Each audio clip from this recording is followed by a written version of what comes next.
Hey, I'm Billy. I love making music, and I have sung my songs to people all around the world. I also love nature, and our world is full of wonderful, beautiful wildlife, from the tiniest wildflower to the most massive moose. This bedtime story is about a little boy called Wilfred who says he owns a very big moose called Marcel. But does he really own Marcel? The story is called This Moose Belongs to Me, and it was written and illustrated by Oliver Jeffers. Wilfred owned a moose.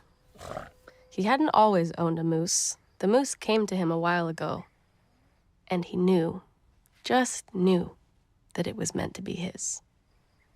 He thought he would call him Marcel. He began following Marcel, explaining the rules of how to be a good pet. Much of the time, it seemed as though the moose wasn't listening, but Wilfred knew he was, mostly because he followed Rule 4 very well. Not making too much noise while Wilfred plays his record collection. Sometimes, the moose wasn't a very good pet. He generally ignored Rule 7, going whichever way Wilfred wants to go. The moose had a very good sense of direction, and Wilfred did not. And because the moose was particularly poor on Rule 7, subsection B, maintaining a certain proximity to home, Wilfred quickly learned to bring some string along on their outings so he could find his way back home. Sometimes the moose was an excellent pet.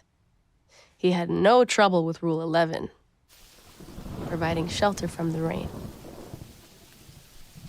Or Rule 16, knocking down things that are out of Wilfred's reach. One day, as Wilfred discussed their plans for the coming year on a particularly long walk, he made a terrible discovery. Someone else thought they owned the moose. "Rodrigo, you're back." Wilfred was dumbstruck. This moose was Marcel, not Rodrigo. The old lady was mistaken, and Wilfred thought it only proper that he correct her. "This moose belongs to me," he explained. And to prove it, he called Marcel, "Heel."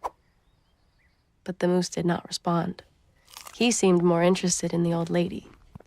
"Good, Rodrigo." "Fine." Embarrassed and enraged, Wilfred rushed off for home. But in his haste, and miles from anywhere, he tripped over his string and got tangled up. And there he lay. Wilfred was beginning to get a little bit worried. It was past his home time now, and the monsters would be out soon. He had just ruled out the last of his options when along came the moose and performed Rule 73 brilliantly, rescuing your owner from perilous situations. All was forgiven, and perhaps, Wilfred admitted, he'd never really owned the moose anyway. With that in mind, he and the moose reached a compromise. The moose would agree to all of Wilfred's rules whenever it suited him. "Dominic, you're back, and you brought me an apple." I love that story. Wilfred learned a very important lesson. We need to look after beautiful wild creatures like Marcel, but we also need to let them do their own thing. I think we will be happy if we just care for nature and don't say, "I own this moose." Don't you?